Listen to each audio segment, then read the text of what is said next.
ایک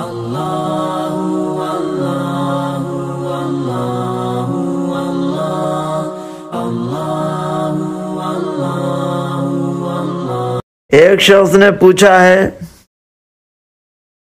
کہ کوئی آدمی اگر واجب قربانی کے علاوہ مزید نفلی قربانیاں کرنا چاہتا ہے تو یہ کس کی طرف سے کرنا بہتر ہے؟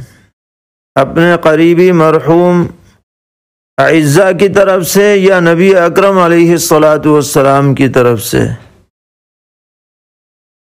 تو اس بارے میں شریعت نے کوئی پابندی نہیں لگائی ہے، آپ کو جو مرضی ہو اس کی طرف سے آپ قربانی کر سکتے ہیں، اپنے قریبی اعزاء کی طرف سے کریں، مرحومین کی طرف سے کریں، زندوں کی طرف سے کریں، سب کی گنجائش ہے۔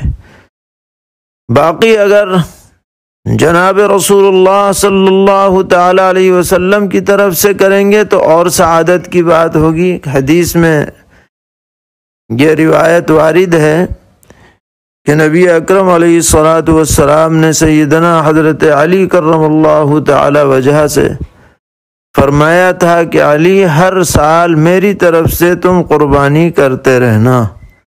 چنانچہ حضرت علی کرم اللہ تعالی وجہ جب تک باحیات رہے ہر سال پیغمبر علیہ الصلاۃ والسلام کی طرف سے قربانی فرمایا کرتے تھے، تو یہ مزید آدمی کے لیے سعادت کی بات ہے۔